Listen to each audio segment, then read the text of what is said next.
Hi,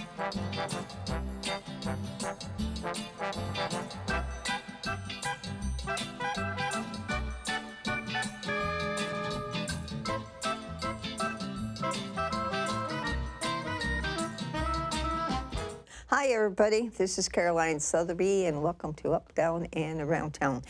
Okay, a lot of things been happening. Before I go to my guests, I'm going to say this. I went down to the cemetery walk last week. That was the first time. Interesting, and especially if you like history, there's a lot of stuff that took place. When we have more time, we can go give some more information.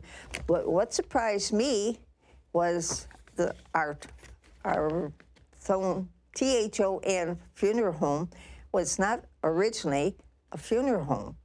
It was, their grandpa actually used to do, was a carpenter, made furniture, decided to make, what do you call it? Caskets. Caskets. Caskets, yeah. And there was a business that became a family one for years after. But anyway, it's interesting. If you have a chance to go. It's worth it. You might have to do a little walking, and it was a little cold, but you have cider and donuts after that, and you have a chance to go and have a little tour of the museum. Plus, found out some stuff about paranormal. And that's probably something else that's going to be new and be coming out in the future. Meanwhile, got to go to my buddy here. We actually started out together on the road, so to speak, during COVID time. And we went through the city an awful lot, and people were saying, watch it, take it easy, you have to have your mask on. And you were making sure the mics were all sanitized and everything else. But it was a good experience, I think, for us, because at that time we were getting to know how the people were reacting to that period in time, and what the government was finally saying, okay, you can do this now, you can do that now. And I think in a broader sense, that whole period of shooting up, down, and around town during COVID, of course, the studio was closed. yeah, So we were doing our shooting on location exclusively because we didn't have a studio. But I think that sort of chronicled how people reacted to a pandemic. And because there were a lot of stories that we did, and of course, it was like a pretty long time, wasn't it, that we were doing it? I think about 3 or 4 months, if I'm not mistaken. But it was very interesting how resilient people were, because we reported a lot on what was happening on the national level, and then how Wyandotte residents were dealing with that on a local level. And I think that it was really interesting to see how people reacted to that and how resilient they were and sort of made do. For example, the Wyandotte resident, Martin is his last name, that owns that sandwich shop, that Tudor style. Yeah. He got plexiglass and started making the glass partitions that you see all around town. He even sold them to the Detroit Police Department, a lot of like doctors' offices and stuff like that. So it was really interesting to see how people bounced back in the midst of all the chaos and restrictions and stuff like that. Especially the businesses. I mean, that was something here. So, but anyway, we came back.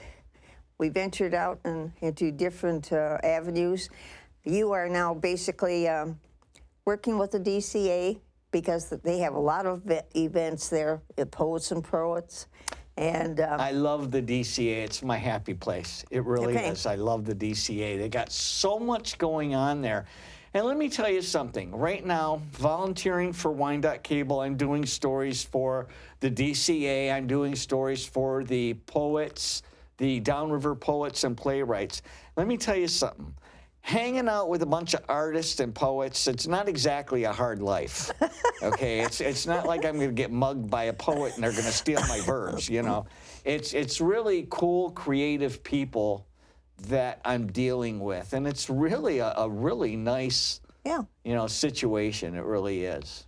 Well, you also had gone into the library before you decided to go into this sphere, for the simple reason you were familiar with them, you felt comfortable, you liked them, and that's, at least you're concentrating on a couple big sets of groups that people at least, you know, can get a little attention, make them aware, hey, this is what we're doing, come on down, so on and so forth. But Caroline, none of that would have ever happened had I not started volunteering for Wyandotte Cable. Right. And let me tell you something. I'm going to give a plug for Wyandotte Cable right now. This is the biggest kept secret downriver.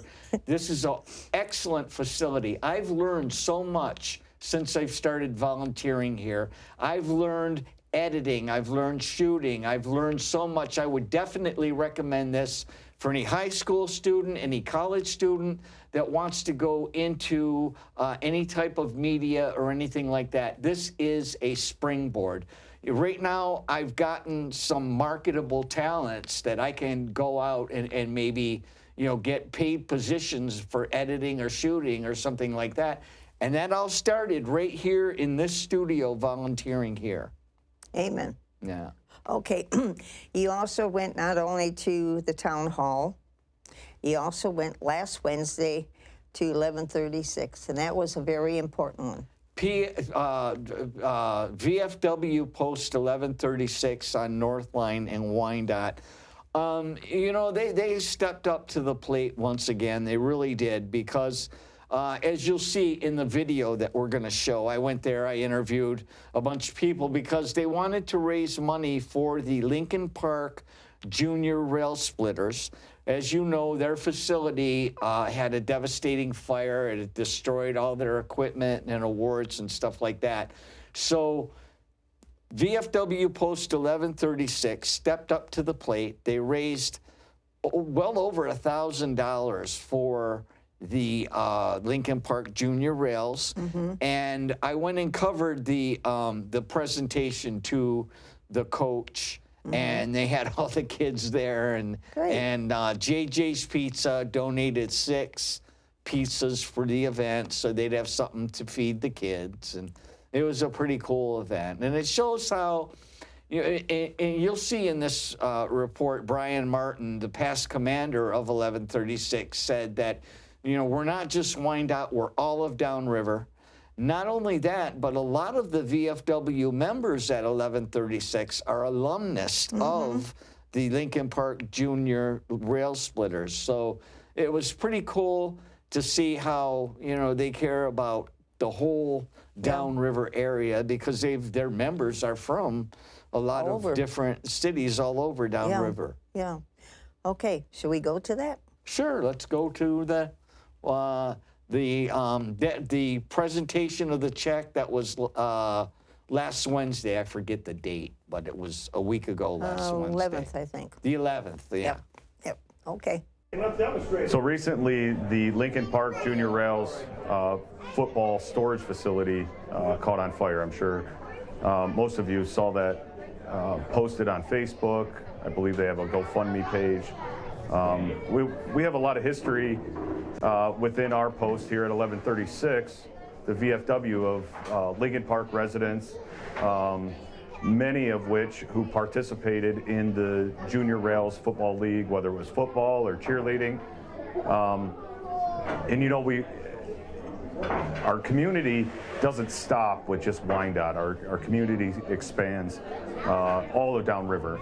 So we felt obligated to support our youth. I mean, this is the future of our military, of our government, and of our country. So, you know, if we can lay a good impression on them of what veterans do within the community, then it's only going to expand how their view of things looking forward.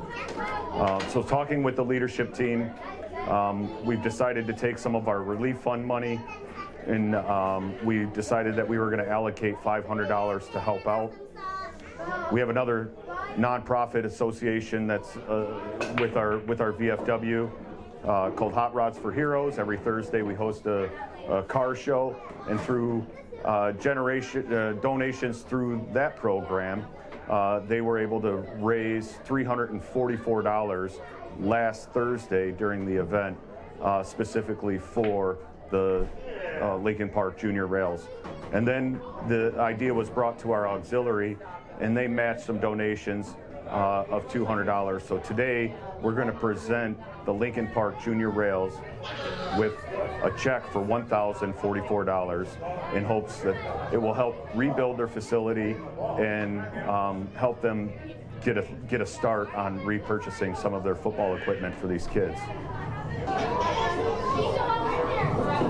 Today we're reaching out to the Lincoln Park Junior Rails program, who recently had a disastrous fire at their facility off of River Drive in Lincoln Park.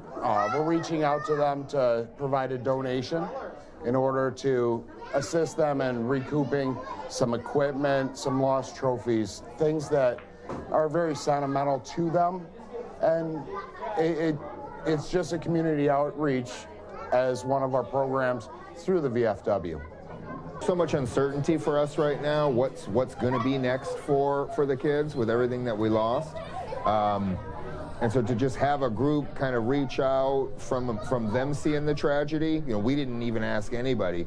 So to have a group reach out that wanted to help us, and explain to us what they were doing, we thought it was wonderful with the raffle at the car show and stuff. So the day of the car show, when we're getting poured on at practice, I'm saying to myself, well, it was a nice gesture, but how successful of a car show can you have in the rain?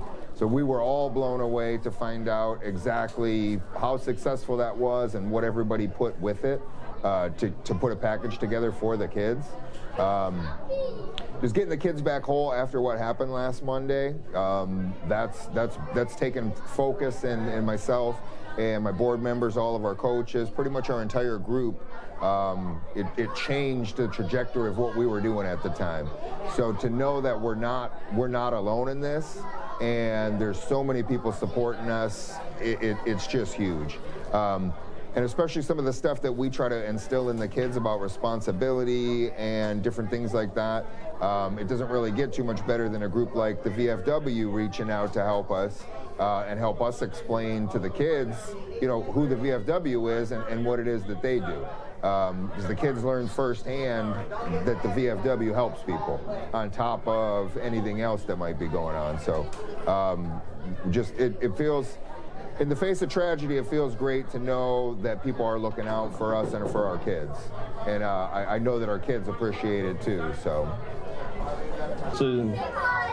It's a tragedy that we've had one of our local sports teams lose equipment and other resources due to a fire that overtook their building in town. And being a longtime Downriver resident, it's nice to be able to give back to the community when tragedy strikes our local kids.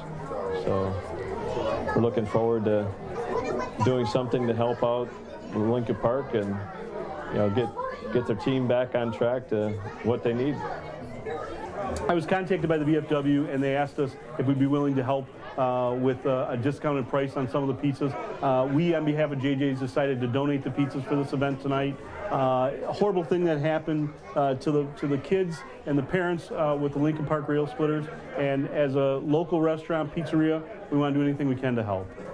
Just so you guys are aware, we all, specifically the four of us, a lot of our members are retired, but specifically the four of us are all still working. Commander Sampson is a current police officer for the city of Lincoln Park. So,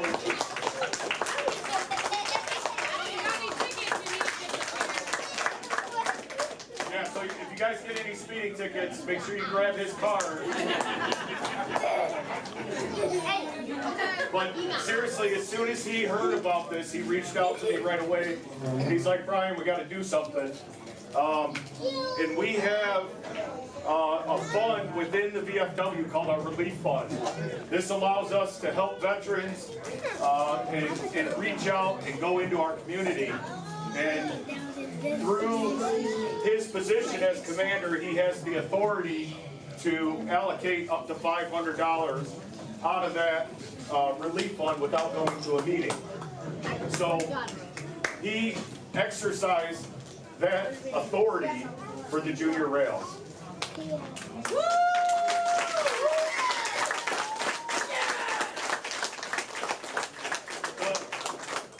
The following Thursday, we hosted our Thursday night car show. We had a great band here, Ray Street Park. If you guys have heard them, they're awesome. If you haven't, I would suggest seeing them. We're going to have them back next July, so come back and see us when we have them in. But during that car show and concert, we raised an additional $344 through donations through Hot Rods for Heroes.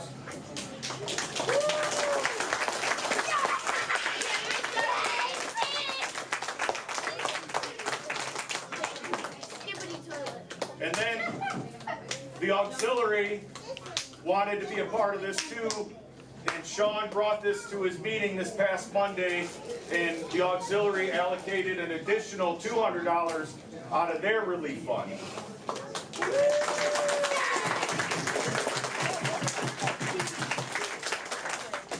And then tonight, one of your alumni donated another $100.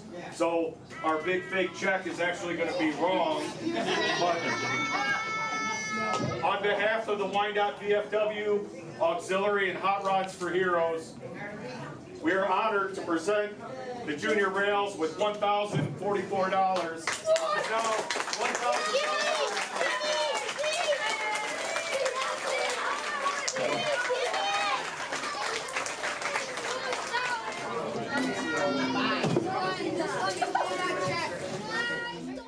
All right. So that was one donation they have, but you had a little clip on the side. If somebody wants to donate, that's the best way to go. I forgot to mention it when we were introducing this clip, but the QR code is down on the lower left corner. You could take and that will take you directly to their GoFundMe page. Okay. But what you can do, you can donate through their Facebook page, put in Lincoln Park Junior Rails, and then also if you go to GoFundMe and put in Lincoln Park Junior Rails, you can find their GoFundMe page and donate. Okay. I think they're up to like $4,000 right now, $4,000. Well, they lost a lot of equipment, that's for sure. I don't know if they can renovate the place once again, or was it burned down to the ground? I'm not sure. I'm pretty sure the structure itself is probably going to have to be demolished. But I do know that everything, all of their equipment, their trophies, everything was destroyed that was inside. Well, that was about the same time that Southgate had their senior citizen apartments actually burned all the way down. Yes, the apartments on Dix, on South Dix, right there by where Pennsylvania, and then there's Allen Road here and Dix Road here. There are the apartments as you're going north. You turn onto Dix, there are the first apartments on the left, and there were 30 units that were burned, so there was like 30 people that were displaced from that. I know last week at the auxiliary meeting, they were asking for donations, but we also have a EWF fund where if somebody who is a member, I mean, especially if you're a member of the American Legion, you were in service, and I understand there were 17 fellows that were World War II or Korean, and all this coming forward. in service at one time. So they might be able to get some help, but it's not like getting an apartment again and starting all over again. I also checked with a few companies that have senior housing complexes like CSI, who has Bishop Towers and the one in Trenton, and then Duncan Place. They're across the street from those apartments, which is run, I think, by the Greek Orthodox Church right there. They've taken those people and put them on an emergency list. Normally, when you apply at a senior housing complex, takes about a year. They Yeah. put you on a waiting list, Yeah. and it takes you about a year.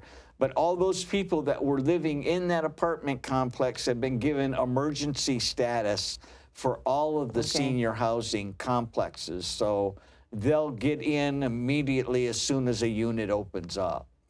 But that could take time too. Yeah. Yeah. That But could- anyway, it's nice to know that there are a lot of people in Downriver area that have gone to their benefit as well as to the Lincoln Park one. And it makes you feel good that 1136 was one of them. And I know a lot of the American Legions are contributing too. So it's not like being able to put you in an apartment and give you all what you had before. If you're lucky to have insurance, rental insurance, at least you got something coming back. But if you didn't, God Well, bless that you. goes without saying. When you're living in a multi-unit dwelling, you gotta have renter's insurance. It's absolutely imperative. And I think when you go fill out the